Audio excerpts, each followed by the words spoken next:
Hello students, मैं सुनील कुमार शाक्य दिशा chemistry class में आप सभी का स्वागत करता हूं। आज का लेक्चर है लेक्चर नंबर 4।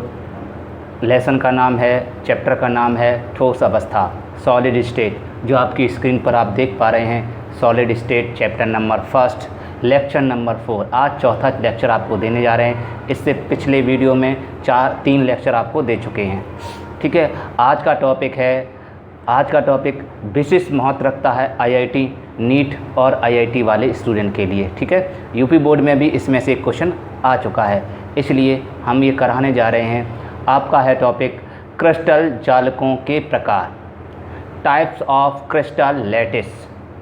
क्या होते हैं क्रिस्टल जालकों के प्रकार, आइए जानते हैं। देखिए, क्रिस्टल जालकों के प्रकार को ब्रोवेज जालक का नाम भी दिया गया है, ब्रावेज लैटिस, अर्थात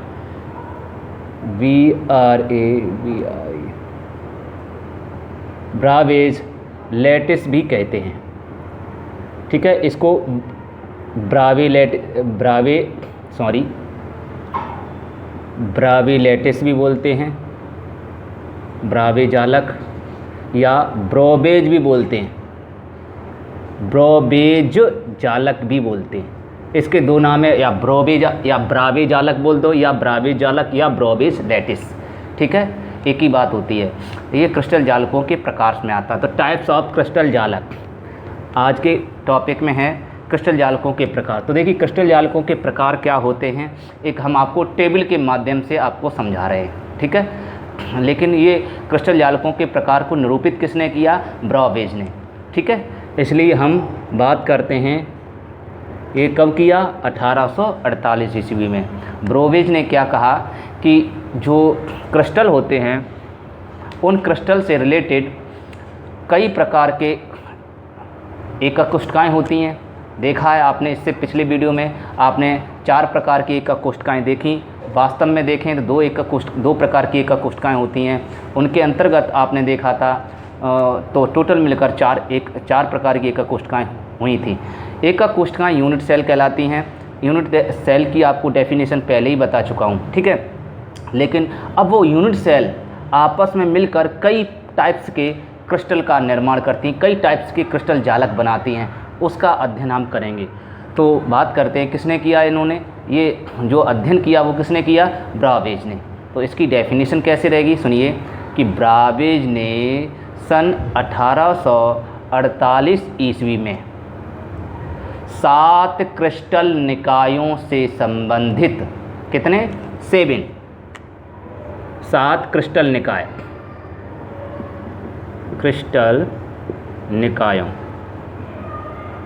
7 क्रिस्टल निकायों से संबंधित 14 त्रिविम जालक। इसके अंदर कितने मिले? 14, 4 दूनी 14, दूने मान लीजिए 14 त्रिविम जालकों को।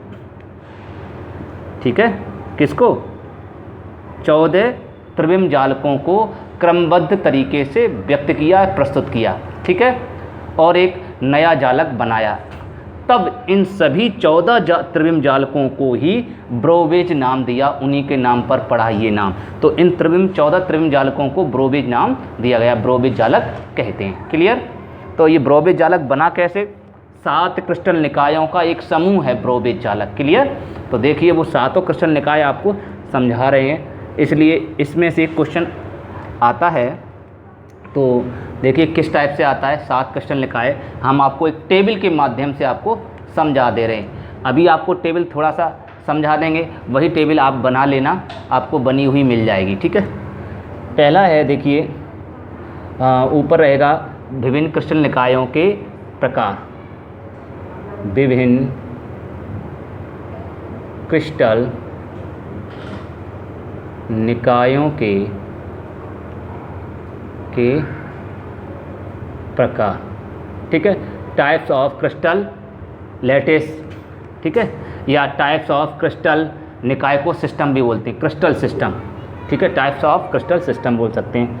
तो पहला है आपका, देखिए हम टेबल बनाने जा रहे हैं। तो क्रिस्टल, इस बॉक्स में क्रिस्टल निकाय रहेगा। आप सभी लोग जानते हैं निकाय को तंत्र कहते हैं। ठीक है, सिस्टम है इसका नाम। तो इसमें निकाय तंत्र रहेगा। ठीक है, अब चूंकि ये टेबल बड़ी है तो शायद नहीं आ पाएगी, तो मैं इसको थोड़ा बड़ा बना रहा हूँ, तो इसको रफ़ कर दे रहे, ठीक है, इरेज कर दिया मैंने, जिससे कि आपकी टेबल आ जाए आराम से। तो इस तरह से आपकी टेबल रहेगी क्रिस्टल निकाय, क्रिस्टल निकाय, ठीक है बेटा। इस क्रिस्टल निकाय को क्या बोलते हैं? क्रिस्टल तंत्र। तो ये तंत्र भी बोलते हैं इसको, क्रिस्टल तंत्र। यहाँ हो गए क्रिस्टल जालकों या त्रिविम जालक बोल सकते हैं, ठीक है बेटा। क्रिस्टल जालकों के प्रकार या त्रिविम जालकों के प्रकार बोल सकते हैं, क्रिस्टल जालकों के प्रकार, ठीक है बेटा। इनको हम NCERT बुक में ये नाम दिया गया है, संभव एकक कोष्ठकाएँ भी बोलते हैं, संभव विविधताएँ बोलते हैं, विविधताएँ, संभव विविधताएँ, ठीक है, बात समझ में आ गई।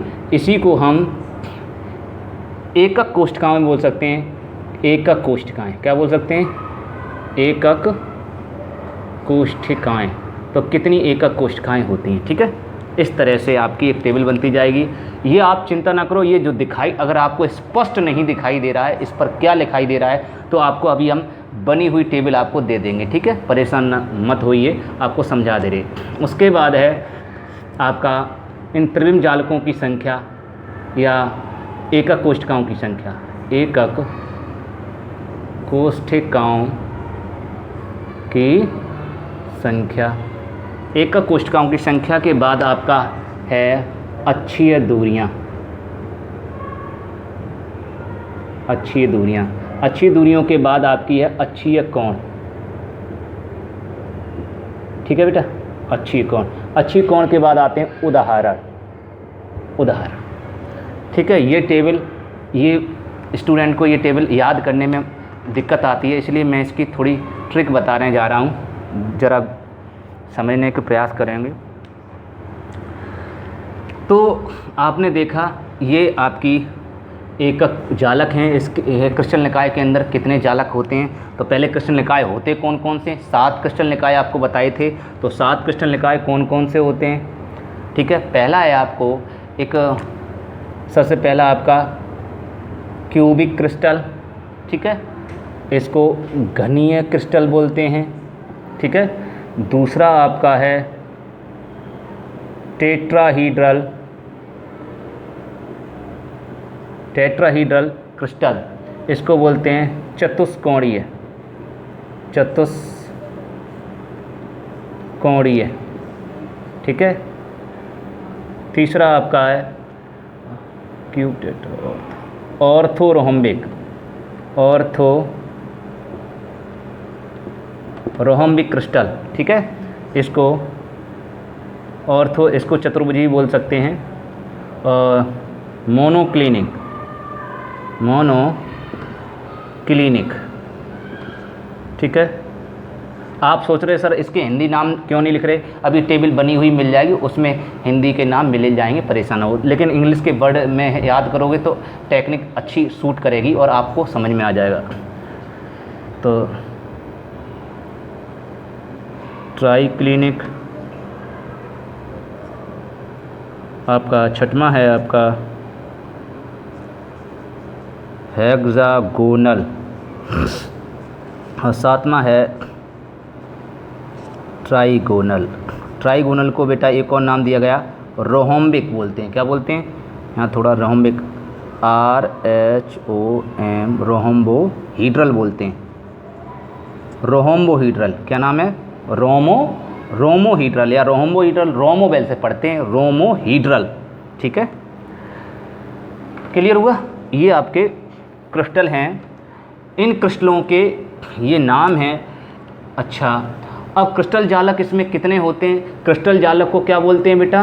एकक कोष्ठिकाएँ। तो एकक कोष्ठिकाएँ इससे पिछले वीडियो में हम आपको बता चुके हैं कि एकक कोष्ठिकाएँ 4 प्रकार की होती हैं, लेकिन रियल देखें 2 प्रकार की होती है, वास्तव में 4 प्रकार की होती हैं।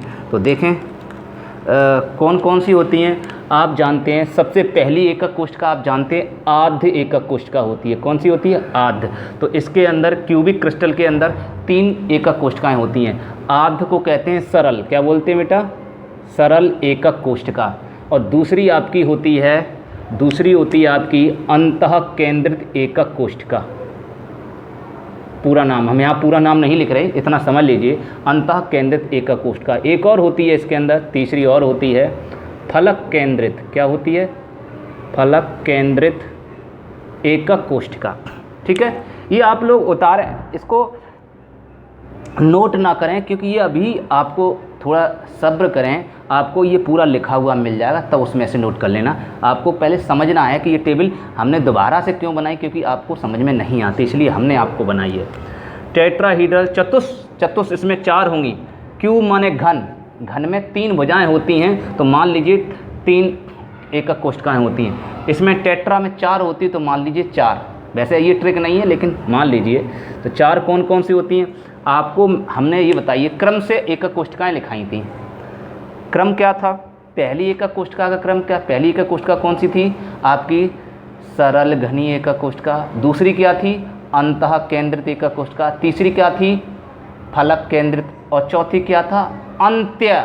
चौथी क्या थी? अंत्य। अंत्य माने अंत, अंत में, अंत्य माने अंत में कोष्ठिका थी।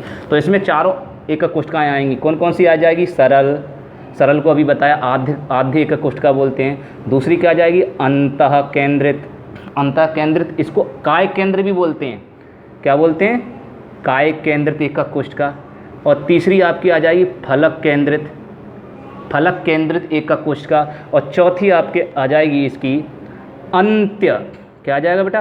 अंत्य, या इसको बेटा आधार केंद्रित एकक कोष्ठिका के नाम से भी जानते हैं। ठीक है, तो इसमें 4 प्रकार की एकक कोष्ठिकाएँ होंगी। बात क्लियर हो रहा? तो इसमें कितने टोटल एकक कोष्ठिकाएँ हुई? 4। तो इसमें देखो लिखा है एकक कोष्ठिकाओं की संख्या, तो कितनी होगी? 1 2 3, तो 3 यहाँ लिखेंगे।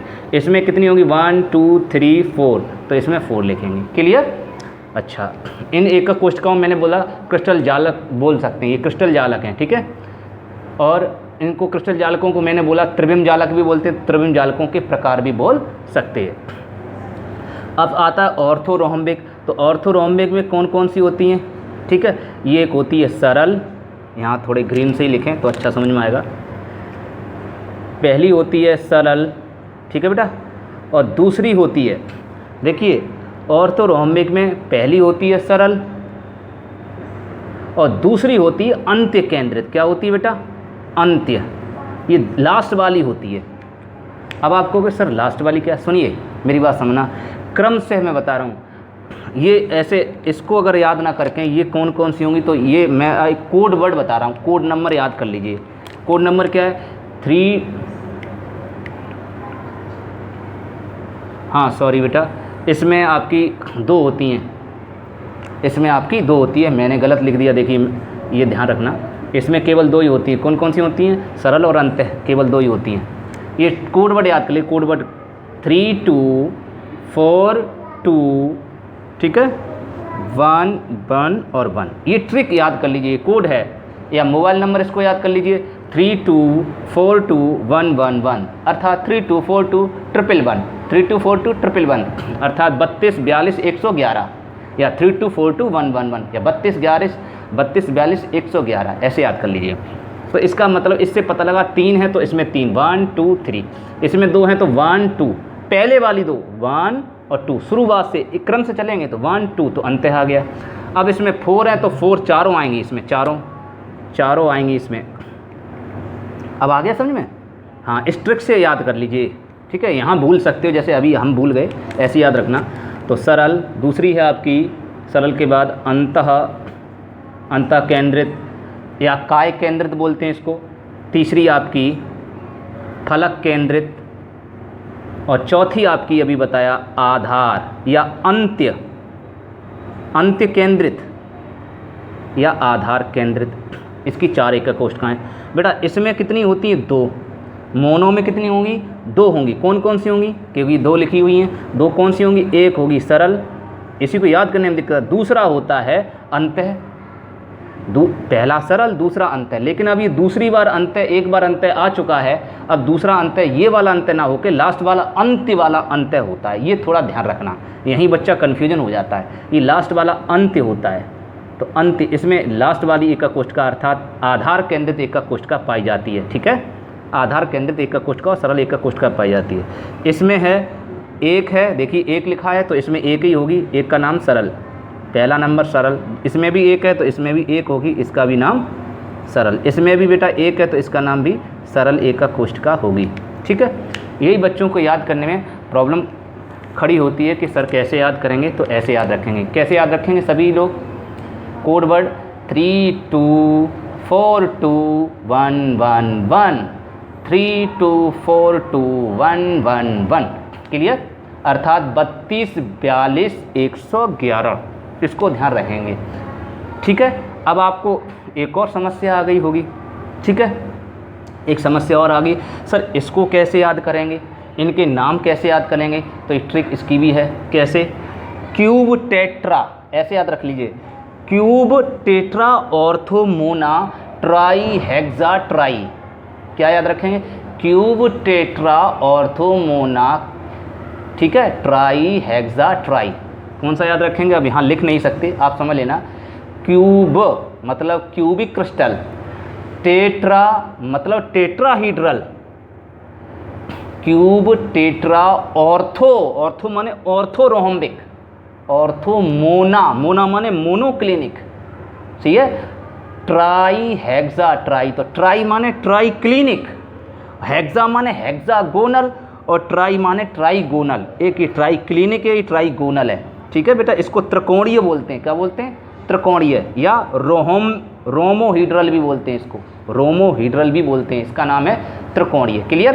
तो हिंदी में इनके नाम याद करने में बच्चों को ज़्यादातर प्रॉब्लम खड़ी होती है, इसलिए तो हिंदी के नाम भी आपको, इसका नाम घनी, इसका नाम चतुष्कोणीय, इसका नाम है समलंबाक्ष, इसका नाम है एक नताक्ष, इसका नाम है त्रिनताक्ष, और इसका नाम है षटकोणीय, और इसका नाम है त्रिकोणीय। ये हिंदी के नाम है। ठीक है, अच्छा, ये आपको अब याद हो जाएंगे। कैसे याद रखेंगे? ये 3 2 4 2 1 1 1। और इनको याद कैसे करना? ये तो 4 प्रकार की होती हैं। पहली आपकी सरल होती है तो पहला नंबर सरल लिख दो, 3 है तो पहला सरल, दूसरे नंबर पर कौन आती है? अंत है तो अंत लिख दो, तीसरे नंबर पर कौन आती है आपकी? फलक, तो फलक लिख दिए। इस तरह से आप लिख सकते हैं।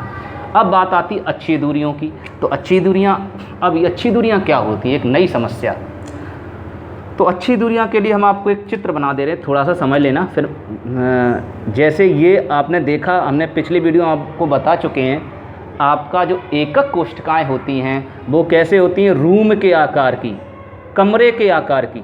जैसा आपका कमरा होता है घनाकार, उसी घन का रूप होती हैं, और घन की सभी भुजाएं बराबर होती हैं, आप सभी जानते हैं। तो लेकिन यहाँ आपका चेंजिंग भी हो सकती हैं। ठीक है, तो वो एकक कोष्ठिकाओं से ये जालक बनते हैं। ठीक है, तो यहाँ आपकी सभी भुजाएं बराबर नहीं होंगी। क्यों? क्योंकि ये कई प्रकार की एकक कोष्ठिकाएँ होती हैं, नई नई अलग अलग प्रकार की एकक कोष्ठिकाएँ। ठीक है, तो देखिए मैं आपको बता रहा हूँ, ये एक्स अक्ष है, और ये आपका वाई अक्ष है, और ये आपका जेड अक्ष है। ठीक है, एक्स अक्ष, वाई अक्ष और जेड अक्ष। अब सुनिए, इस एक्स अक्ष है, इनके बीच जो कोण होता है वो अल्फ़ा कहलाता है। इसको कहते हैं, इन दोनों के बीच, अक्षों के बीच का कोण अक्षीय कोण कहलाता है। इन दोनों के बीच का कोण बीटा, इन दोनों के बीच का कोण गामा। तो ये क्या हैं? आपके अक्षीय कोण। अक्षों के बीच के कोण अक्षीय कोण कहलाते हैं। तो ये यहाँ से यहाँ तक की दूरी, ये अक्षीय दूरी कहलाती है। तो यहाँ से यहाँ तक की दूरी ए मान लो, तो यहाँ से यहाँ तक की दूरी आपकी बी हो गई। सॉरी, हमने ज़्यादा लंबी दूरी मान ली, लेकिन यहाँ तक नहीं मानेंगे, यहाँ से यहाँ तक मानेंगे, ए मान लोगे। ठीक है, ऐसे ही यहाँ से लेकर यहाँ तक की दूरी क्या मान लोगे? सी मान लोगे।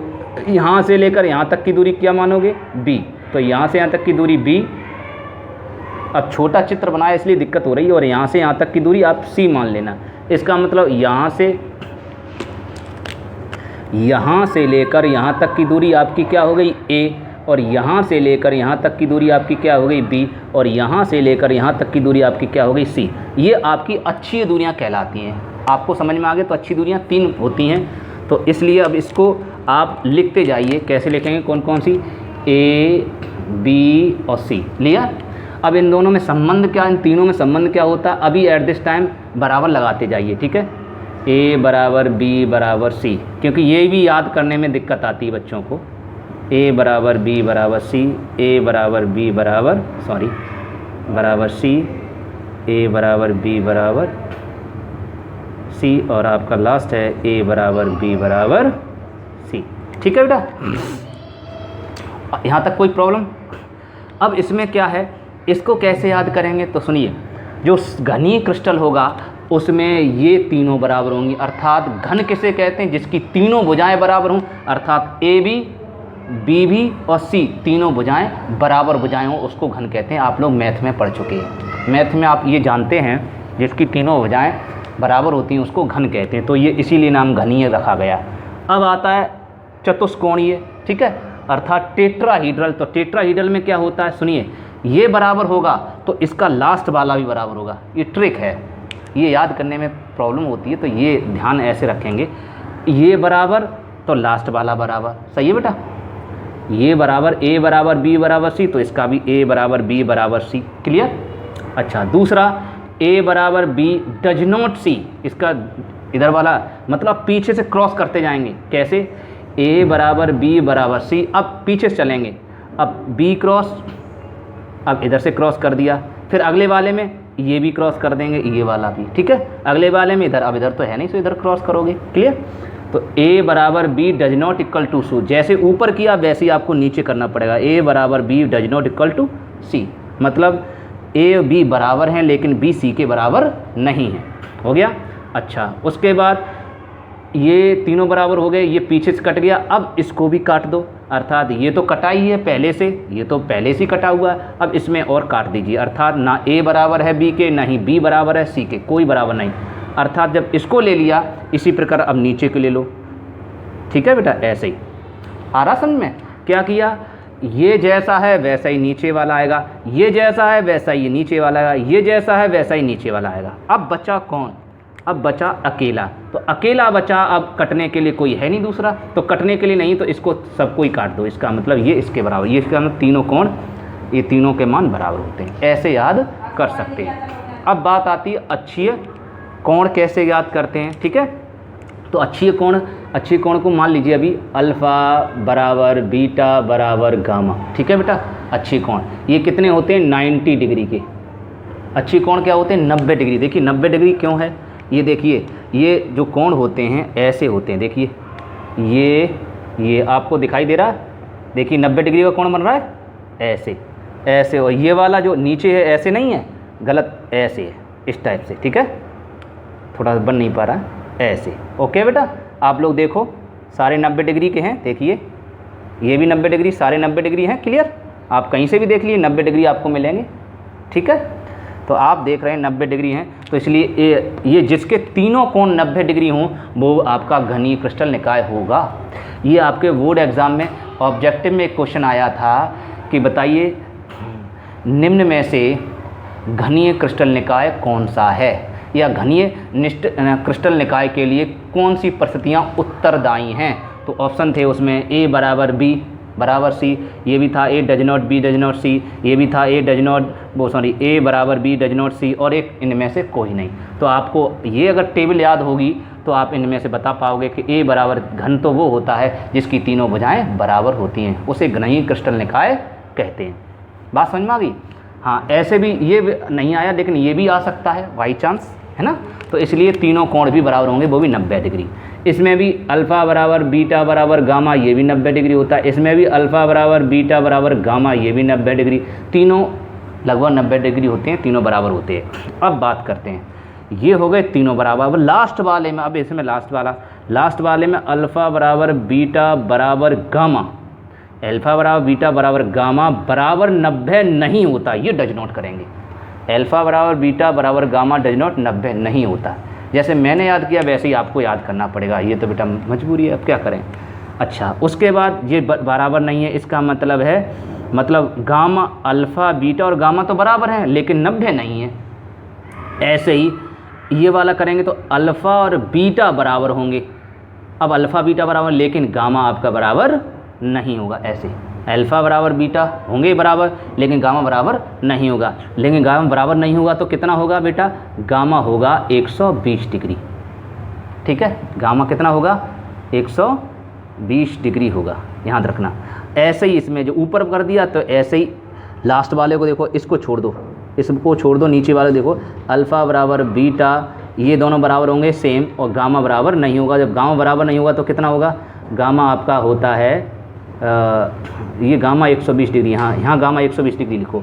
ठीक है, अब आप कहोगे सेम हो गए, तो इसीलिए मैं आपको बता रहा हूँ यहाँ जो बीटा है वो बीटा अल्फ़ा बीटा के बराबर नहीं होता, बल्कि गामा होता है। इसका मतलब ये वाला इसके बराबर होता है। यही थोड़ा हम आपको दिखाना चाह रहे थे, इसीलिए सेम लिखे थे पहली बार में, जिससे कि आपको ध्यान आ जाए। तो गामा यहाँ बराबर होगा अल्फ़ा बराबर गामा, लेकिन बीटा आपका 120 नहीं होता, क्योंकि 120 आ चुका है, तो 90 नहीं होता, बीटा 90 के बराबर नहीं होता। ठीक है, अल्फ़ा बराबर गामा बराबर हो सकते हैं, लेकिन बीटा 90 के बराबर नहीं होगा।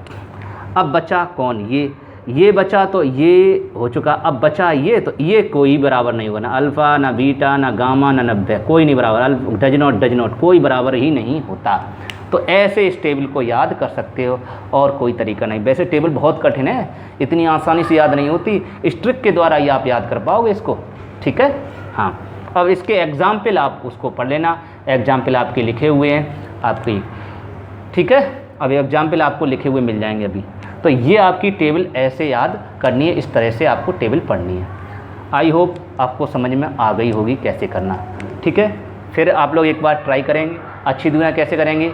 ए बराबर बी बराबर, पहले नंबर पे ए बराबर बी बराबर सी, लास्ट में आ जाओ ए बराबर बी बराबर सी। ठीक, फिर आ जाओ ए बराबर बी डज नॉट सी, ए बराबर बी तो होंगे, लेकिन पीछे से क्रॉस करेंगे, पीछे से सी क्रॉस हो जाएगा। ऐसे ही नीचे वाला ए बराबर बी, पीछे से क्रॉस सी, ऐसे ही ये हो गया।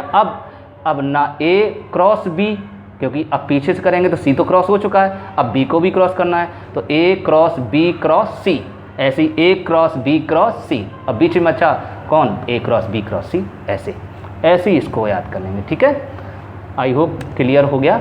अब इसकी टेबल को मैं स्क्रीन एक दे रहा हूँ, इस स्क्रीन पर आप लिख लीजिए। ये स्क्रीन पर आपका लिखा हुआ है, आप नोट कर लें फटाफट। ठीक है, जल्दी से नोट कर लें सभी स्टूडेंट।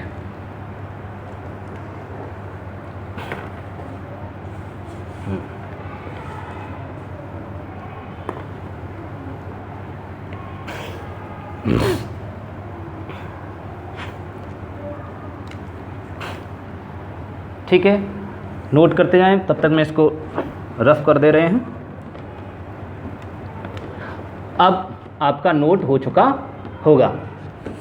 ठीक है, अब आती है बात एकक कोष्ठका में अवयवी कणों की संख्या।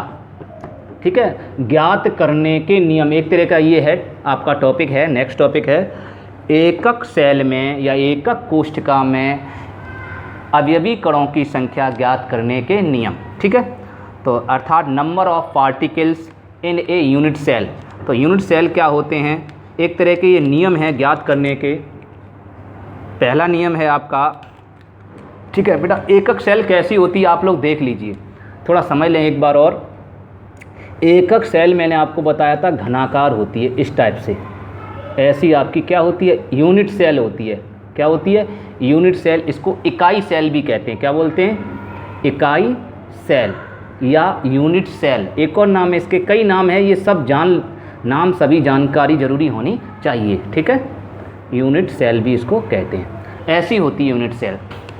तो इसमें कोने जो दिखाई दे रहे हैं आपको, पिछली वीडियो में हमने थोड़ा बहुत आपको समझाया भी था। ये कोने जो होते हैं, इस कोने पर जो कण होते हैं, अवयवी कण होते हैं, वो वास्तव में अगर देखें तो वो ये जो हिस्सा दिखाई देता है, इतना ही हिस्सा इस मकान को बनाने में सहायक होता है। ये थोड़ी देर के लिए कमरा मान लीजिए, ये आपका कमरा है। इस कमरे में यहाँ एक गोल ईंट दबी हुई है। ठीक है, तो वो जो गोल ईंट है वो इस मकान में उसका कितना हिस्सा दिखाई देगा, वो इतना हिस्सा दिखाई देगा, केवल 1/8। कितना, 1/8। तो कोने पर, हर एक कोने पर 1/8 हिस्सा दिखाई देगा।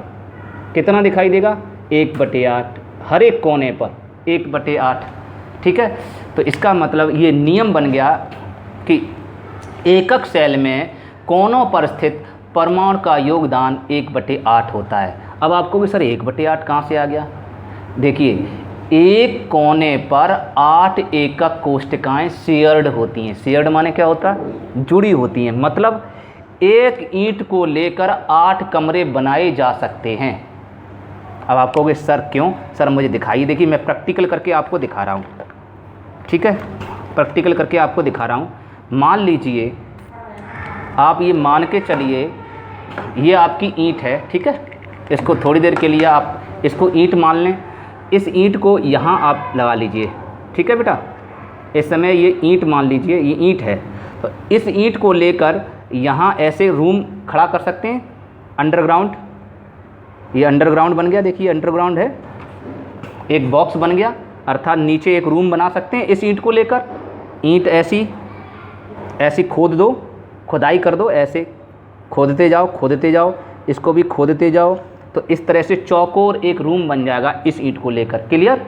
ऐसे ही इस इधर खोद दो, अर्थात ऐसे। देखिए, ये इधर भी हमने खुदाई कर दी, और देखिए खुदाई करके मैंने इस तरह से, अब चूँकि ये नहीं बन पा रहा है, अब देखिए, ठीक है बेटा?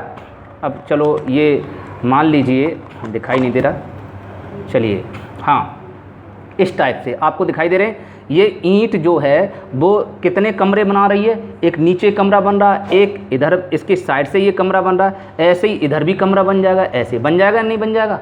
बोलिए।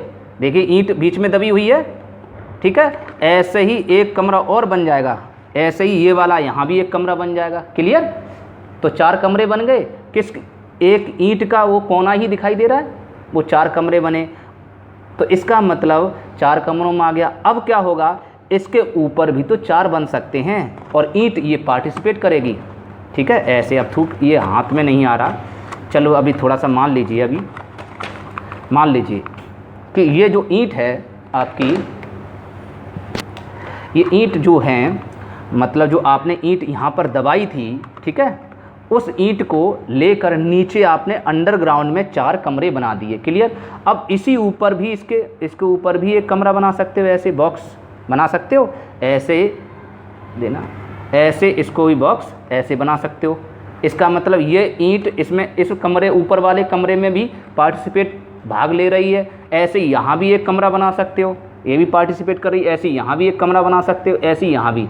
इसका मतलब एक छोटी सी गोलाकार ईंट से आपने कितने कमरे शेयर्ड हो गए? उस ईंट से 8 कमरे, एक नीचे, दूसरा नीचे, तीसरा नीचे, चौथा नीचे, अर्थात 4 अंडरग्राउंड कर दिए, और 5वां ऊपर आपने 5, 6, 7, 8 ऊपर बना दिए। तो 8 एकक कोष्ठकाएँ एक कोने से शेयर्ड होती हैं। आपने देख लिया। वैसे आपको ये समझ में नहीं आता, ये टॉपिक भी बच्चों को बहुत कठिन लगता है, सर 1/8 कैसे आ जाता है? क्लियर? आपको समझ में आ गया कैसे 1/8 आया? इसका मतलब यहाँ बगल से एक ऐसे ही रूम बना होगा, अभी आपको बताया, अभी समझाया भी था। ऐसे रूम बना होगा इसी टाइप का, बिल्कुल सेम, जैसे ये एकक कोष्ठका ऐसी बनी होगी, ऐसे ही यहाँ बगल से अंदर भी बना होगा। इस तरह से ये एकक कोष्ठकाएँ यहाँ इस तरह से एकक कोष्ठकाएँ शेयर्ड होती हैं, ठीक है? ऐसे ही यहाँ भी और भी बनी होंगी, ऐसे एकक कोष्ठकाएँ शेयर्ड होती हैं। एक कोने से कितनी एकक कोष्ठकाएँ शेयर्ड होती हैं? ऐसी पूरा बना नहीं सकते, आप समझ लो 3 डायमेंशनल चित्र है। तो इस कोने से 8 एकक कोष्ठकाएँ शेयर्ड होती हैं। तो 8 एकक कोष्ठकाएँ मिलकर इतना बड़ा क्रिस्टल बनाती हैं। तो बताइए, एक कोष्ठका में, एक यूनिट सेल में उसका कितना हिस्सा दिखेगा? 1/8 ही तो दिखेगा। क्यों? क्योंकि 8 यूनिट सेल, ठीक है, जो होती हैं वो क्रिस्टल का निर्माण करती। तो 8 यूनिट सेल से क्रिस्टल बनता है। क्या बनता है? क्रिस्टल। 8 यूनिट से क्या बनता है? क्रिस्टल बनता है। क्लियर? तो उनका एक यूनिट सेल में, किसमें? एक यूनिट सेल में परमाणु कितने दिखाई देंगे? 1/8 हिस्सा। परमाणुओं का कितना हिस्सा दिखाई देगा? 1/8। क्लियर हुआ आपको? तो यही आपकी, इसीलिए मैंने आपको प्रैक्टिकल के द्वारा आपको समझाने का प्रयास किया है। तो इसको समझने का प्रयास करेंगे। एक तो आपने समझ लिया कि कोनों पर अगर कहता है तो पहला नियम रहेगा आपका, कोनों पर स्थित परमाणु का योगदान, ठीक है? ये आपको लिखा हुआ मिल जाएगा किसके, एकक सेल के, एकक सेल या यूनिट सेल के कोनों पर स्थित परमाणु, परमाणु बोल सकते हो या कण बोल दो या अवयवी कण बोल दो, एक ही बात है, कण का योगदान कितना आपका 1/8। क्लियर हुआ, आपको समझ में आ गया होगा। मैं आपको थोड़ा सा और एक बार ट्राई कर दे रहे अगर कोई प्रॉब्लम है। देखिए मान लीजिए इस समय एट दिस टाइम जब बना होगा ऐसी ईंट होगी, तो जब ऐसी ईंट होगी तो आपको ये जो इस ईंट का इतना हिस्सा ही तो अंदर आ रहा है, ये वाला हिस्सा ही तो अंदर आ रहा है, इतना अंदर, ये तो बाहर छूट रहा है। तो बाहर छूट रहा है तो जो बाहर अगर कोई व्यक्ति मकान बनाना चाहे तो इस ईंट को लेकर इस यहाँ मकान नहीं बना सकता है, ऐसे इस ईंट को लेकर एक मकान उठा सकता है, इस ईंट को लेकर इधर भी मकान बना सकता है, इस ईंट को लेकर अंदर भी मकान बना सकता है, नीचे ऐसे ही बैठा सकता। तो हाँ, यहाँ 8 एकक कोशिकाएँ इस तरह से 8 कमरे शेड होते हैं, मकान नहीं मानो कमरे मान लो 8 कमरों। तो इसलिए केवल इतना हिस्सा ही दिखाई दे रहा, तो इतना हिस्सा कितना होता, 1/8। तो 1/8 कैसे आपको समझ में आ गया बेटा, 1/8 कैसे दिखाई देता है, क्योंकि यहाँ कोने पर 8 एकक कोशिकाएँ शेयर्ड होती हैं। ठीक है, अगर कोने पर अगर कम समझ में आ रही है तो चलो मैं आपको फलक पर और सिखाते हैं। तो पहला नियम आ गया कि एकक सेल में कोनों पर स्थित परमाणु का योगदान 1/8। न्यूमेरिकल अगर आपको सीखने हैं, न्यूमेरिकल आपको बहुत अच्छे करने हैं, तो इसके लिए कंसेप्ट सीखना पड़ेगा। ये न्यूमेरिकल में आपको बहुत सहायता मिलेगी, इसलिए इसको रटते जाएं बढ़िया तरीके से, ठीक है, सीखते जाएं। दूसरा है एकक सेल के फलकों पर, किस पर, फलकों के केंद्र पर या फलकों पर, फलकों के केंद्र लिख लो, फलकों के केंद्र पर स्थित परमाणु का क्या चीज़, योगदान। ये कितना होगा, फलकों पर स्थित। अब आप खुद ही बताओगे अपने आप कितना योगदान होगा। चलिए आपको हमने पिछली वीडियो में बताया था फलक क्या होते हैं, फलक को दीवार कहते हैं। ये फलक होते हैं, मैंने बताया था ये फलक होते हैं, ये फलक होते हैं। ठीक है, तो इस फलक में यदि हम ईंट को दबा दें, मान लीजिए गोलाकार ईंट को अंदर दबा दें, तो और इस दीवार को लेकर, तो इस दीवार में एक छेद कर दें और इस ईंट को दबा दें, तो कितने आप कमरे बना सकते हो इस ईंट को लेकर, बताइए। और जो भी कमरा बनाओ उस कमरे के केंद्र में ये ईंट होनी चाहिए। जो भी कमरा बनाओ उस कमरे के केंद्र में ये ईंट होनी चाहिए। ठीक है, मान लीजिए अभी ये भी फलक है आपकी, ये भी फलक है, ये फलक मान लीजिए मैं ईंट दबा दे रहा हूँ, आप समझ लेना। ये ईंट आपको अंदर दबा दी मैंने, ये ईंट लग गई, ये ईंट आपकी ये दब गई, ईंट दब गई। अच्छा, अब आप क्या करेंगे, इसी रूप का एक और रूम आप बना सकते हो ऐसे, इसके बीच में, इसके केंद्र में रहेगी, देखिए इसके केंद्र में, सेंटर में रहेगी, इसके सेंटर, मैंने बताया दूसरा रूम बनाओ उसके सेंटर में रहो। तो सेंटर में कितने रूम बना सकते हो, अगर मैं आप चाहूँ बगल से बना दूँ तो सेंटर में, तो ये सेंटर में रहेगा नहीं, इसके बगल से बना दो तो भी सेंटर में नहीं रहेगा, ऐसे बना दो, ऐसे बना दो तब भी सेंटर नहीं रहेगा, ऐसे बना दो तब भी सेंटर, लेकिन इसमें सेंटर में रहे। तो सेंटर बना के आप कैसे इसके ऊपर ऐसा दीवार बना सकते हो, ऐसे। तो कितने एकक कोशिकाएं शेयर्ड हो गई, 1 और 1 2, किसके, एक ईंट से। ठीक है, एक ईंट से 2 एकक कोशिकाएं क्या सी होंगी, शेयर्ड हो गई। क्लियर हुआ बेटा।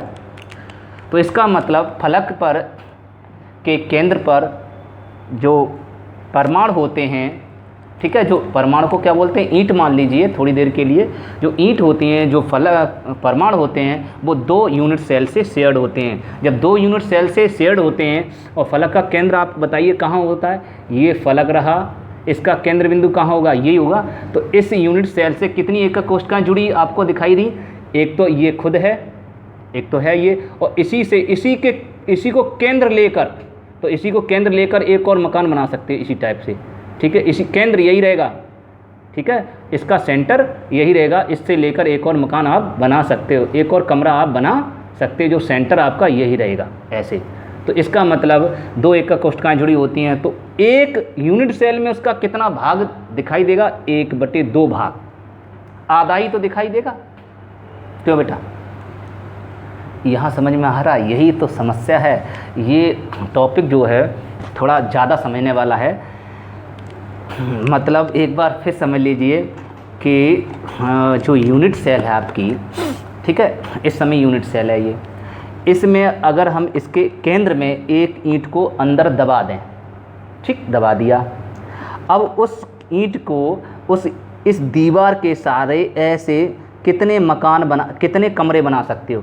एक ही तो कमरा बना सकते हो, ऐसे एक कमरा बना सकते हो, दूसरा बन ही नहीं, आप बना के देखना, एक ही कमरा बनेगा जिसका केंद्र ये वाला इसका केंद्र हो और दूसरे मकान का भी केंद्र यही हो, तो 2 ही कमरे बनेंगे। 2 कमरे बनेंगे तो इसका मतलब जो एक ईंट थी वो 2 कमरों में यूज हो गई, आधी इधर यूज हो गई और आधी इधर यूज हो गई। बोलिए बेटा, तो जब इधर यूज हो गई, मैं इसकी बात कर रहा हूँ, तो इसमें कितना हिस्सा दिखाई देगा? अगर मैं अपने अंदर जाकर देखूँ तो कितना हिस्सा दिखाई देगा मेरे मकान में? 1/2 हिस्सा, क्योंकि आधी दूसरे मकान में प्रयोग हो चुकी है, तो आधा हिस्सा दिखाई देगा। आपको समझ में आ रहा है? चलिए, तीसरा है अंतः केंद्र। अंतः केंद्र को क्या कहते हैं? काय केंद्र। ये इसलिए समझा रहे हैं, यही ज़्यादा थोड़ी बच्चों को समझ में कम आता है। तो अंतः केंद्र पर स्थित परमाणु का योगदान, किसका? परमाणु का योगदान, ये कितना होता है? अब अंतः केंद्र पर स्थित योगदान कितना होगा ये भी देख लिए, ठीक है बेटा। अगर चाहते हो तो क्यों होता है 1/8 तो आप लिख लेना, क्योंकि एक कोने से या एक कोने पर स्थित परमाणु से 8 एकक कोष्ठकाएँ जुड़ी होती हैं। इसमें लिखना एकक सेल में फलक केंद्र पर स्थित परमाणु का योगदान 1/2 होता है, क्योंकि एक फलक से 2 यूनिट सेल जुड़ी होती हैं, शेयर्ड होती हैं। इसमें लिखना एक अंतः केंद्र। अब अंतः केंद्र जानिए, अंतः केंद्र, अंतः माने अंदर का केंद्र, ठीक है। अंदर का केंद्र कितने होते हैं? ये अंदर है, इसके अंदर कितने केंद्र होंगे? बीचों बीच में एक केंद्र होगा, इसके सेंटर पे एक केंद्र होगा, बीचों बीच में। इसके सेंटर पे ही तो एक केंद्र होगा कि 2 केंद्र होंगे? बेटा, किसी भी रूम का, किसी भी कमरे का केवल एक ही केंद्र होता है, ठीक है। उसी को अंतः केंद्र कहते हैं, जहाँ विकर्ण जो हैं एक दूसरे को क्या करते हैं? विभाजित करते हैं, और बीच में केंद्र कहलाता है, उसको विकर्ण अंतः केंद्र कहते हैं। क्लियर हुआ? तो अंतः केंद्र पर योगदान कितना होगा? अब बताइए, आप बताना, मैं नहीं बता रहा। इस अंतः केंद्र को लेकर, अंतः केंद्र ये, इस अंतः केंद्र से कितनी एकक कोष्ठकाएँ शेयर्ड हो सकती हैं? बताइए। अंतः केंद्र ये हो और दूसरा हम एक और मकान बनाएं, उसमें भी यही अंदर वाला अंतः केंद्र आ जाए, ऐसा हो सकता है? आ सकता है? नहीं आ सकता, क्योंकि अगर दूसरा मकान यहाँ बनाओगे, जैसे मान लो ये दूसरा मकान बना दिया, दूसरा कमरा बना दिया, तो दूसरे कमरे का केंद्र, जो दूसरा है उस दूसरे कमरे का केंद्र यहाँ अलग होगा, और इस कमरे का केंद्र अलग होगा। इसका मतलब इस कमरे का केंद्र किसी से पार्टिसिपेट नहीं कर पाएगा। जब किसी से जुड़ नहीं पाएगा, पार्टिसिपेट कर नहीं पाएगा, तो एक का एक ही रहेगा। इसका मतलब इसमें जो अवयवी कण है वो हम अपने अंदर जाकर देखें तो पूरा दिखाई देगा, आधा दिखाई देगा या अधूरा दिखाई देगा या चौथाई दिखाई देगा? अंदर जाकर देखें पूरा दिखेगा, क्योंकि बीच में है, वो हमारे मकान में ही है, दूसरे मकान में है नहीं। तो इसलिए अंतः केंद्र पर योगदान कितना माना जाता है? कितना होता है बेटा? 1, ठीक है। ये एक का एक ही रहता है। यहाँ तक क्लियर हुआ? चलिए, एक और है आपका, चौथा है कोर पर। किस पर? कोर। कोर को बेटा भुजा भी कहते हैं और इसको किनारा भी कहते हैं। किनारे पर स्थित परमाणु का योगदान। अब इसका कितना होता है? तो कोर बताइए कितनी होती हैं? कोर बताएं बेटा सभी स्टूडेंट। ये मैंने आपको बताई थी, ये दिखाई दे रही है, ये आपकी कोर है। मतलब ये आपका कोर को मान लीजिए, ये आपकी जो सरिया बोलते हैं वो सरिया या गुंबद मान लीजिए, या पिलर मान लो, ये आपका पिलर है। इस पिलर को लेकर आप कितने रूम बना सकते हो? पिलर यही रहे सभी रूमों में, ठीक है, और कोने पर रहे, कोर पर रहे, अंदर ना रहे, कोर पर रहे, तो कितने रूम बना सकते हो? एक तो ये बना ही दिया आपने, ये देखिए ये रूम बना दिया, ये चौकोर रूम ही तो है, ठीक है। लेकिन घनाकार बनाना, ये तो घनाभ हो गया, ठीक है। घनाकार आप समझ सकते हो, बराबर लंबाई चौड़ाई ऊंचाई बराबर होनी चाहिए। तो एक कोर हो गया। अब इस कोर को लेकर यहाँ पर आप बना सकते हो, ऐसा बना सकते हो। देखो कोर आपको दिखाई दे रही है। इस कोर को लेकर आपने कितने रूम बना दिए? एक तो ये खुद में है, ये पूरा रूम है ये, और दूसरा ये रूम बना दिया। अब तीसरा आप देखिए, इस कोर यही रही है, अर्थात गुंबद पिलर यही है, पिलर दूसरा नहीं है। ये देखिए तीसरा मकान भी बन गया, तीसरा रूम भी बन गया, ठीक है बेटा। अब आप देखिए, ये देखिए आपका चौथा, देखिए एक ही गुंबद से, एक ही पिलर से या एक ही स्तंभ से कितने रूम बन गए। देखिए पिलर चारों में पार्टिसिपेट हो गया, चारों में उस पिलर को लेकर ये भी रूम बन सकता है, वहाँ पर वहाँ भी रूम। इसका मतलब इन चारों रूमों में, चारों कमरों में वो गुंबद दिखाई देगा, थोड़ा थोड़ा दिखाई देगा, क्योंकि कुछ हिस्सा इसने घेर लिया, कुछ हिस्सा इसने घेर लिया, कुछ हिस्सा इसने घेर लिया और कुछ हिस्सा इसने घेर लिया। अगर मैं इसमें एक में देखूं, क्योंकि हम एक यूनिट सेल की बात कर रहा हूं, तो एक यूनिट सेल में देखें तो बताइए इस गुंबद का कितना हिस्सा दिखाई देगा, क्योंकि चारों मिलकर एक गुंबद बनाते हैं। एक गुंबद मतलब एक ईंट से जुड़े हैं, तो बताइए एक से कितना होगा। ये वाली इसमें बात करें तो कितना दिखाई देगा, 1/4 कितना हिस्सा, क्योंकि यहाँ 1/4 यहाँ यूज हो गया, 1/4 इसने खा लिया, 1/4 इसने खा लिया, 1/4 इसने खा लिया, तो वहाँ 1/4 ही रह गया, क्योंकि टोटल मिलकर 1 होना चाहिए। तो बात समझ में आ गई। तो 1/4 आपको दिखाई देगा। तो इसका मतलब किनारों पर परमाणु का योगदान कितना होगा, 1/4। क्यों, क्योंकि 4 एकक कोष्ठकाएँ शेड होती हैं और चारों में बराबर का योगदान होता है, तो बराबर में होगा तो 1/4 1/4 1/4 एकक कोष्ठकाएँ जोड़ेंगे तो टोटल योग करेंगे तो एक ही टुकड़ा आएगा। इसका मतलब एक ही तो गुंबद हुआ। हाँ, तो गुंबद को हम थोड़ी देर के लिए गुंबद ना मान के केंद्र मान लीजिए। यहाँ किनारे के केंद्र की बात कर रहे हैं, किनारे के केंद्र की बात, किनारे के केंद्र पर बात करें। किनारे के केंद्र पर परमाणु का योगदान कितना होगा, 1/4। अब कोई प्रॉब्लम हो तो मुझे कमेंट करके बताएं। यही सबसे ज़्यादा दिक्कत सब स्टूडेंटों की जो पढ़ गए हैं, बीएससी कर चुके हैं या कर रहे हैं, उन बच्चों को सबसे ज़्यादा इस टॉपिक में यही प्रॉब्लम आती है, ठीक है। और जो अभी मैंने फिगर बताया था, टेबल बताई थी, उसमें प्रॉब्लम आती है। इसमें प्रॉब्लम आती है कि सर 1/8 कैसे आता है, 1/2 कैसे आता है। आपको मैंने पूरा समझाने का प्रयास किया है। अगर फिर भी कोई प्रॉब्लम है तो मुझे कमेंट करके ज़रूर बताएं, ठीक है। ऐसे आप विकर्ण, ठीक है।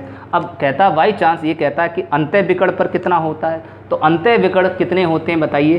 अंतः विकर्ण मैंने आपको पिछली वीडियो में बताया, अंतः विकर्ण क्या होते हैं, अंदर वाले विकर्ण, ऐसे अंदर वाले विकर्ण, ठीक है। तो अंदर वाले विकर्ण तो एक ही होगा, तो इसलिए अंतः विकर्ण पर योगदान कितना होगा, 1, ठीक है। ऐसे ये कोना लेकर, इस कोने को लेकर इस कोने से मिला ना, इससे बना, इस कोने को इससे मिला दिया तो ये फलक विकर्ण हुआ। सरफेस से आपने बनाया, फलक पर बनाया तो फलक विकर्ण कहलाएगा। हम अंतः माने अंदर की बात कर रहे हैं, तो इसको लेकर अंदर काटते हुए ले जाओ, इस कोने से मिला दो तो विकर्ण हो जाएगा ऐसा, ऐसी विकर्ण होगा ऐसा, ऐसी विकर्ण होगा ऐसा। 4 विकर्ण होते हैं, लेकिन चारों विकर्ण जो अंदर होंगे तो अंदर वाला परमाणु, अंदर वाला कण किसी से जुड़ा होता है, नहीं जुड़ा होता। किसी दूसरे मकान में दिखाई देगा, नहीं दिखाई देगा, अपने मकान में दिखाई देगा, तो कितना दिखाई देगा, 1। तो इसलिए उसका योगदान कितना होगा, 1 पूरा। तो 5वां आपका पॉइंट होगा अंतः विकर्ण पर योगदान, अंतः विकर्ण के केंद्र पर, बोलो अंतः विकर्ण के केंद्र पर योगदान कितना होगा, 1 होगा, ठीक है। अंतः विकर्ण के केंद्र पर योगदान कितना होगा, 1। ये आपने जान लिए नियम। अगर आप नियम याद कर लोगे तो आपको न्यूमेरिकल करने में कोई परेशानी नहीं होगी, ठीक है। नेक्स्ट क्लास में आपको इसके न्यूमेरिकल भी आपको करना सिखाएंगे, ठीक है। अभी आप जान लीजिए। तो अब नेक्स्ट टॉपिक है आपका, डालिए नेक्स्ट टॉपिक आपका लिखा हुआ है घनीय क्रिस्टल निकाय। ये डेफिनेशन आ सकती है बाई चांस, वैसे डेफिनेशन की ज़रूरत तो नहीं है, लेकिन फिर भी हम लिखा दे रहे हैं, आपको समझा दे रहे हैं। घनीय क्रिस्टल निकाय, क्यूबिक क्रिस्टल सिस्टम क्या होता है। घनीय क्रिस्टल निकाय आपने अभी टेबल बनाई थी, उसमें बताया था घन उसे कहते हैं जिसकी प्रत्येक भुजा कैसी होती है, बराबर होती है।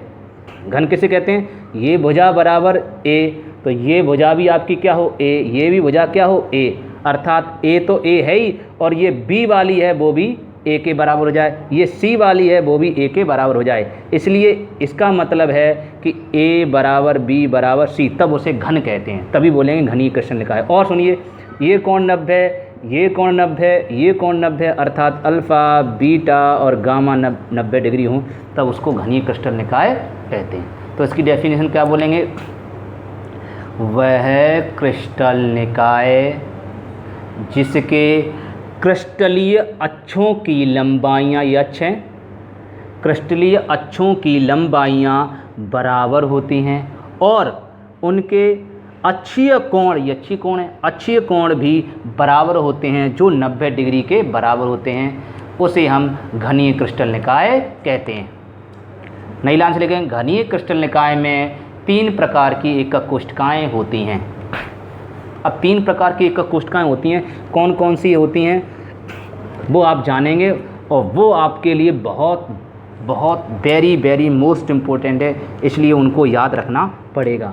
पहला आपका है सरल घनीय, आप लोग बोर्ड पे भी दिखाई दे रहा होगा आपको, सरल घनीय एकक कोष्ठिका। इसको बोलते हैं आर्ध घनीय, बोल सकते हैं आर्ध घनीय एकक कोष्ठिका। इंग्लिश में इसको क्या कहते हैं, सरल को कहते हैं सिंपल, सिंपल घन को बोलते हैं क्यूब, सिंपल क्यूबिक, एकक को कहते हैं यूनिट, कोष्ठिका को कहते हैं सेल। तो simple cubic unit cell, shortcut में बोलते हैं SCC, यू गायब कर देते हैं, सी लिखते हैं SCC।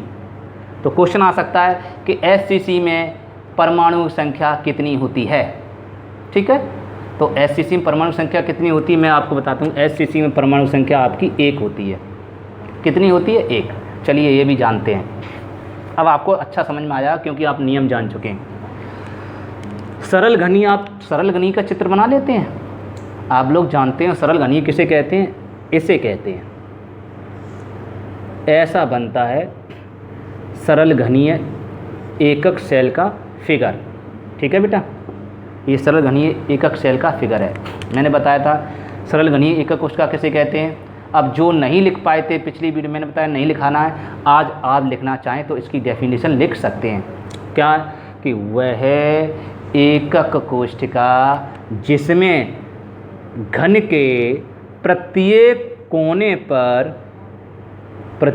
कोने पर अवयवी परमाणु मौजूद होते हैं या उपस्थित होते हैं। कौन, अवयवी कण। तो ये अवयवी कण हैं, प्रत्येक कोने पर मौजूद है, उसे हम SCC कहते हैं। क्लियर हुआ, क्या बोलते हैं, SCC। अब मैंने बताया SCC में परमाणु संख्या कितनी होती है, 1। लेकिन आप कहोगे सर 8 है, मेरे से परेशान करोगे सर 8 है। मैं कह रहा हूँ 8 नहीं है। क्यों नहीं है, मैं केवल इस कोष्ठिका की बात कर रहा हूँ। तो इस कोष्ठिका में इसका यहाँ परमाणु है वो इतना ही तो हिस्सा दिखाई देता है, इतना हिस्सा तो दूसरे मकान में दूसरे कमरे में चला जाता है। इतना हिस्सा कितना है, 1/8 है। ये हिस्सा कितना है, तो इसका मतलब ये ऊपर वाला हिस्सा नहीं है, ये केवल इतना वाला हिस्सा है। 1/8 यहाँ कितना है, 1/8 यहाँ कितना है, 1/8 यहाँ कितना है, 1/8। तभी तो मैं 1/8 अंदर लिख रहा हूँ, 1/8 इधर नहीं लिख रहा, जिससे कि आपको समझ में आया। तो अंदर का हिस्सा है, इतना वाला हिस्सा है वो 1/8 होगा। ऐसे ही इसमें 1/8, ऐसे ही इसमें 1/8, ऐसे ही इसमें 1/8। तो बताइए टोटल कितने परमाणु हो गए। यहाँ आधी मतलब यहाँ 8वां भाग, ईंट का 8वां भाग है इस कोने पर, इस कोने पर ईंट का 8वां भाग, इस कोने पर ईंट का 8वां भाग, इस कोने पर ईंट का 8वां भाग। जोड़ते जाइए तो कितना आ गया, 1 2 3 4 5 6 7 8। आप देखेंगे इनको जोड़ेंगे तो 8 × 1/8 अर्थात 1 आ जाएगा। सिद्ध हुआ। तो इससे सिद्ध हुआ कि SCC में टोटल परमाणु संख्या 1 होती है। लेकिन ये क्या है सर, आपने बताया वो काल्पनिक है। कल्पना में अगर कल्पना करें अर्थात उन मकानों को हटा दें, जो मकान इससे टच हुए हैं, लगे हुए हैं, उन मकानों को हम गिरा दें या हटा दें तो ये पूरे दिखाई देने लगेंगे। तो आपके परमाणु 8 होंगे। क्लियर। उसको हम विविक्त परमाणु बोलते हैं। अगर क्वेश्चन आ जाए सरल घनीय एकक कोष्ठिका में विविक्त परमाणुओं की संख्या बताएं। विविक्त माने काल्पनिक। आपने विविक्त कर नाम सुना होगा, 20² - 4AC = 0। मैथ में पढ़ा होगा, तो वही है विविक्त। तो विविक्त परमाणु संख्या कहे तो 8, और अगर कहते हैं रियल परमाणुओं की संख्या, रियल कणों की संख्या, या रियल अवयवी कणों की संख्या, या आयनों की संख्या कितनी होगी, तो 1 होगी। क्योंकि ये आयन के रूप में भी हो सकते हैं, कण मैंने बताया आयन के रूप में हो सकते हैं, परमाणु के रूप में हो सकते हैं, अणुओं के रूप में हो सकते हैं, कणों के रूप में हो सकते हैं। इसलिए कुछ भी क्वेश्चन कहे तो आपको 1 लिखना होगा। ये क्वेश्चन बहुत बार, ये क्वेश्चन तो परीक्षा में कई बार आ चुका है कि बताइए एक एससीसी में कितने परमाणु होते हैं, एक एससीसी में परमाणु संख्या बताइए। तो कुछ बच्चे 8 बताते हैं, लेकिन 8 नहीं होगा, 1 होगा। इसको किससे व्यक्त करेंगे, जेड से। परमाणु संख्या को जेड से व्यक्त करते हैं, ठीक है। तो इसको कैसे निकालते हैं आइए जानते हैं। अब आपकी निकालने की ट्रिक आपको बता रहे हैं। तो यहाँ तक समझ में आ गई। तो इसकी डेफिनेशन आप लिख लीजिए, ये आपकी नोट कर लीजिए। क्या है, वह एकक सेल जिसमें घन के प्रत्येक कोने पर एक बोलो ना, प्रत्येक कोने पर अवयवी परमाणु होते हैं, ठीक है, उसे सरल घनीय एकक कोष्ठिका कहते हैं, ठीक है। नई लाइन से लिख लो, अतः एक एससीसी में, इसका मतलब हिंदी में क्या बोलेंगे, एक एससीसी में परमाणुओं या फिर कणों या फिर आयनों, ठीक है, या कुछ भी, या अणुओं की संख्या कितनी होगी बेटा, 1/8। 1/8 जोड़ने में टाइम लगेगा, तो आप क्या करेंगे, आप सूत्र लगाएंगे, फॉर्मूला लगाएंगे जो आपको अभी बताया। क्या लगाएंगे, योगदान किस पर, ये एससीसी किससे बनती है, कोणों से बनती है, कोणों से बनती है, इसलिए कोणों पर लिखेंगे, कोणों पर योगदान, कोणों पर परमाणु का योगदान या अवयवी कण का योगदान, परमाणु का योगदान, ये फॉर्मूला लगाएंगे, ठीक है बेटा। गुणा कोणों पर परमाणु का योगदान इनटू कोणों की संख्या, कोणों की संख्या, ये ट्रिक बढ़िया रहेगी। तो कोणों पर परमाणु का योगदान कितना होता है, नियम क्या बताया, कोने पर योगदान कितना हो, 1/8, और परमाणु कोणों की संख्या कितनी, 1, 2, 3, 4, 5, 6, 7, 8। तो इसलिए हल करेंगे तो कितना आएगा, 1 परमाणु। ऐसे लिख लो, ऐसे नोट कर लो, ठीक है। तो इसका मतलब क्वेश्चन ऐसे भी आ सकता है, प्रति माने 1 होता है, प्रति एकक, प्रति सरल घनीय, ऐसे क्वेश्चन आ सकता है कि प्रति सरल घनीय एकक सेल में कुल परमाणुओं की संख्या, घुमा सकता, देखो कुल पहुंचा लिया, कुल परमाणुओं की संख्या कितनी होगी। तो बच्चा कहता कुल परमाणु संख्या, कुल परमाणु संख्या तो 8 होगी, कुल माने टोटल, लेकिन नहीं बेटा वो तो घुमा दिया, कुल भी परमाणु 1 ही होगा, कुल परमाणु संख्या तब भी 1 ही होगी। विविक्त अगर लिखा होता है इसमें तब आप कहते 8 होगी, लेकिन विविक्त कभी नहीं आएगा, ठीक है। तो प्रति सरल घनीय एकक कोष्ठक में परमाणु संख्या कितनी होगी, 1 होगी। यहाँ तक क्लियर, ये आपने झेल लिया। दूसरा है आपका, अब दूसरी हेडिंग है आपकी, दूसरा है आपका फलक केंद्रित एकक कोष्ठिका, या दूसरी आपकी अंतः केंद्र लिख लीजिए, ठीक है। दूसरी आप डाल सकते हो अंतः केंद्रित एकक कोष्ठिका। अंतः केंद्रित को क्या बोलते हैं, एक और नाम, काय केंद्रित एकक कोष्ठिका, एकक सेल। आपने एक फिल्म देखी होगी क्रश 3, उसमें क्रश जो नाम रखा है ऋतिक रोशन का, वो ऋतिक रोशन ने किस लिए अपना नाम क्रश रखा, क्योंकि वो फिल्म क्रिस्टल पर आधारित है। किस पर आधारित है, क्रिस्टल पे। आपने देखा हो वो ऋतिक रोशन जब उस राक्षस को मारता है तो उस एक रॉड के ऊपर उस क्रिस्टल को रखता है, और क्रिस्टल को रखने के बाद सूर्य की रोशनी में उसको ले जाता है। सूर्य की रोशनी जैसी उस पर पड़ती है उस क्रिस्टल, और फिर क्रिस्टल की जो रिफ्लेक्शन होता है, वो रिफ्लेक्शन उस जो डेमंस राक्षस होता है उस राक्षस पर जाकर पड़ती है, तो उस राक्षस को पिघला देती है। इतनी गर्मी होती है, इतनी गर्म होती है। इसका मतलब उसमें है एक मैडम काया, आपने सुना होगा नाम मैडम काया, तो वो है काय केंद्रित एकक कोष्ठिका। इसीलिए मैं बता रहा हूँ, ये जो आपको चैप्टर पढ़ा रहा हूँ, ये चैप्टर आपके जीवन से बहुत रिलेशन रखता है, ठीक है। ये बहुत सारी चीज़ें हैं जिसमें क्रिस्टल का खेल है। राम जी के बाण में भी क्रिस्टल था, जिन्होंने समुद्र सुखाने की दावा किया था, मैं समुद्र सुखा सकता हूँ, उनके बाण में, उनके तीर में भी क्रिस्टल था।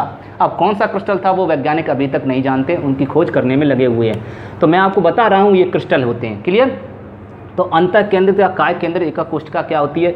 इसको इंग्लिश में कहते हैं, अंतः केंद्र को कहते हैं बॉडी, ठीक है।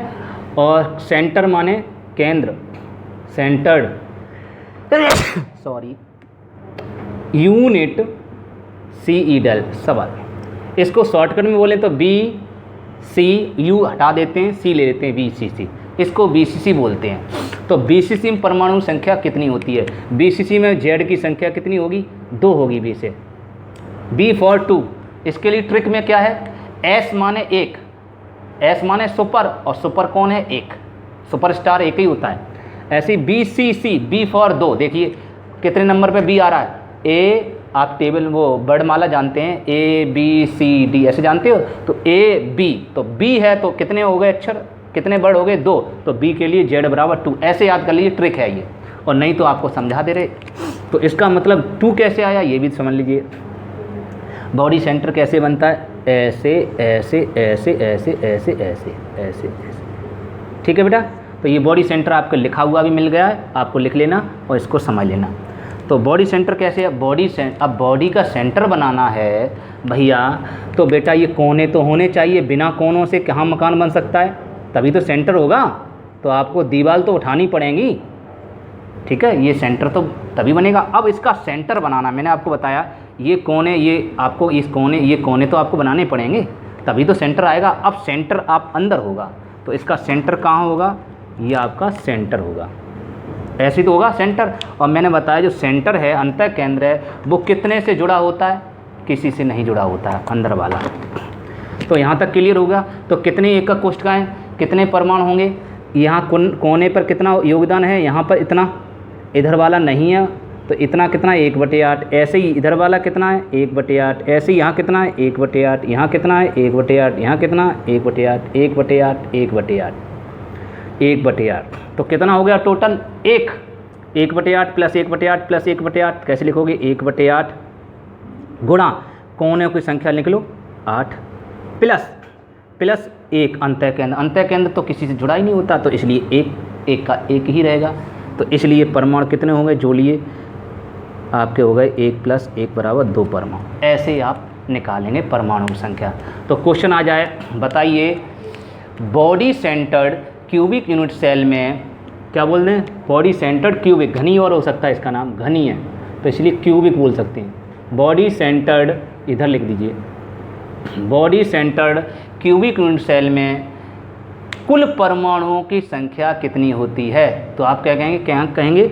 9। नहीं, विविक्त 9 होती है, लेकिन कुल परमाणु, विविक्त शब्द नहीं लिखा है तो आपके 2 ही होंगे। Z का मान कितना होगा? 2। क्लियर? तो डेफिनेशन क्या बनेगी इसकी? डेफिनेशन सुनिए, वह एकक कोशिका जिसमें घन के प्रत्येक कोने पर अवयवी परमाणु होते हैं, साथ में अंतः केंद्र पर भी एक परमाणु होता है। यहाँ पूरा होता है, तो अंतः केंद्र पर भी परमाणु होते हैं, तब उसे अंतः केंद्रित एकक कोशिका कहते हैं। ठीक है, इसमें अवयवी परमाणु संख्या निकालने का नियम क्या है? लिखने का तरीका क्या है? ये लिखने का तरीका, अतः BCC 1, यहाँ 1 और लगा लो, 1 BCC की बात कर रहा हूँ, तो 1 BCC में परमाणुओं की संख्या बराबर, सूत्र कौन सा लगाओगे? परमाणु संख्या कोष्ठक में Z बराबर क्या लगाओगे? ये BCC किससे बनी है? कोनों से बनी है, तो कोनों पर योगदान है ना बेटा, कोनों पर योगदान, क्यों बेटा?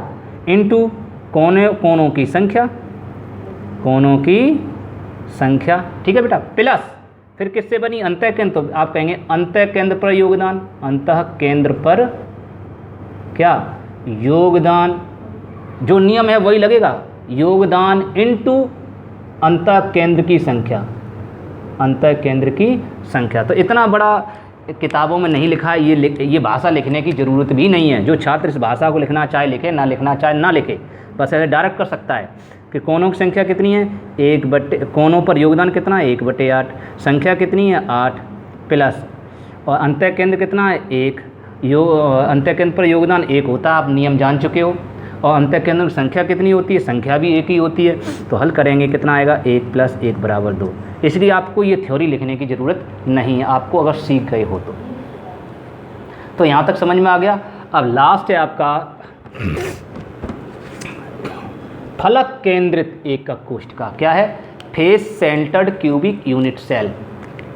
Face centred cubic unit cell. Face centred cubic unit cell, इसको बोलते हैं FC और U हटा देते हैं C, FCC। इसका ये तो कॉमन है, इसलिए शॉर्टकट में FCC बोलते हैं। तो क्वेश्चन आया FCC में परमाणु संख्या बताएं, तो FCC में होती है F माने 4, F4 ऐसे याद कर लो ट्रिक के लिए। F माने 4, 4 माने F, तो Z = 4। क्लियर।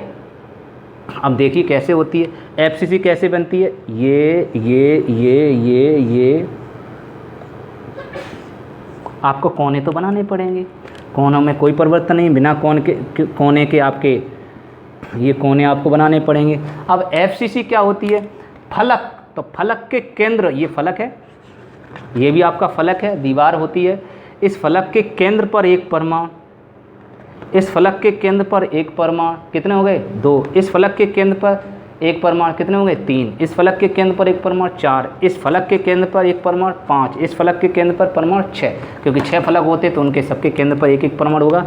तो इसका मतलब इसका केंद्र कहाँ होगा बताइए। ये रही फलक, इसका केंद्र कहाँ होगा, यहाँ। ये रहा फलक, इसका केंद्र कहाँ होगा, यहाँ। ये रही फलक, इसका केंद्र कहाँ होगा, यहाँ। ये रही फलक, इसका केंद्र कहाँ होगा, यहाँ। और इसका केंद्र कहाँ होगा, इसका केंद्र मैं समझता हूँ यहाँ आसपास होगा, इसका केंद्र यहाँ होगा। राइट है। ये तो यहाँ तक समझ में आ गया। तो डेफिनेशन क्या बनेगी इसकी, वह एकक कोष्ठिका जिसमें घन के प्रत्येक कोने पर अवयवी परमाणु होते हैं और प्रत्येक फलक के केंद्र पर भी एक परमाणु होते हैं। प्रत्येक फलक के केंद्र पर भी परमाणु होते हैं, तब उसे फलक केंद्रित एकक कोष्ठिका कहते हैं। ठीक है बेटा। तो यहाँ फलक के केंद्र पर योगदान कितना होता है मैंने बताया, यहाँ पर इस स्थान पर योगदान होता है वो 1/2 होता है। आपको बताइए ये गोला, यहाँ ईंट पूरी गोल दबा दें तो वो पूरी ईंट नहीं दिखाई देती, कितनी दिखाई देती, आधी। मैंने आपको बताया था उदाहरण के तौर पर, अगर हम इसमें ईंट दबा दें, बीच में इसमें ईंट दबा दें तो वो ईंट का, ये देखिए जो अंदर वाली ईंट है वो 2 मकान बनाने में प्रयोग हो गई। एक मकान, एक रूम इधर बन गया, एक रूम इधर बन गया। तो बताइए इस रूम में उसका कितना हिस्सा दिखेगा, अंदर 1/2, आधा दिखेगा, आधा इधर बट गया, आधा इधर बट गया। क्लियर हुआ। तो आधा दिखेगा, तो इसलिए यहाँ योगदान कितना होगा 1/2। यहाँ कितना होगा 1/2, यहाँ 1/2, यहाँ 1/2, यहाँ 1/2, यहाँ 1/2। क्लियर हुआ, आपको समझ में आ गया। तो इसका मतलब कुल परमाणु कितने होंगे आप जोड़िए, आधी ईंट यहाँ, तो आधी ईंट यहाँ, आधा आधा 1, आधी ईंट यहाँ, आधी ईंट यहाँ, आधा आधा 1, तो एक ये 2 और आधा आधा 1 ये 3 और ये 1/8, 1/8, 1/8 ये सब मिलकर 1, तो कितने हो गए 4। अब कैसे लिखेंगे, इसका लिखने का तरीका, अतः एक FCC में परमाणुओं की संख्या Z बराबर, या प्रति फलक केंद्रित एकक कोष्ठिका में परमाणु संख्या Z बराबर कितनी होगी। फलक केंद्र किससे बना है, कोनों से बना है, तो कोने तो रहेंगे 1/8 इंटू 1/8 कोने रहेंगे, इंटू किससे बना, फलक के केंद्र। तो फलक कितने होते हैं, फलक पर योगदान कितना है 1/2, 1/2, या तो 1/2 + 1/2 + 1/2 + 1/2 + 1/2 + 1/2 ऐसे जोड़ो, नहीं तो ऐसे अच्छा है 1/2 गुणा 1 2 3 4 5 6 बार लिखा है, 6 बार लिख लो, बेटर है। जैसे ये 1/8 लिखा था, 1/8 इनको जोड़ा तो ऐसे जोड़ दिया, बढ़िया रहेगा। 8 8 किया 1 + 2 किया 6, तो 3 आया बराबर 4। इसका मतलब FCC में 4 परमाणु होते हैं। तो बताइए एक FCC में कुल परमाणु संख्या कितनी होती है, 4। ये आपने ट्रिक जानी, तो इसीलिए इसको याद रखेंगे। तो अगर कहता है SCC में परमाणु संख्या, तो S माने सुपर माने 1, B में कितने, BCC में B माने बॉडी में 2, बॉडी सेंटर्ड में 2, और FCC में F माने 4 अर्थात कुल परमाणु 4 होते हैं। और विविक्त परमाणु कितने होते हैं, काल्पनिक परमाणु कितने होते हैं 14। गिनिए, 1 6 तो यही है, 1 2 3 4 5 6 ये, और 8 कोनों वाले कितने हो गए 14, 8 6 14। तो विविक्त आपको पूछेगा नहीं, लेकिन कुल परमाणुओं की संख्या पूछेगा। तो यहाँ तक आपको समझ में आ गया होगा। मैं पूरी मेहनत के साथ मेहनत की है कि आपको एक एक वर्ड पूरी तरह से अच्छी प्रकार से समझ में आ गया हो। ठीक है, अब नेक्स्ट लेक्चर में आप इनके न्यूमेरिकल सीखेंगे, किस प्रकार से न्यूमेरिकल बहुत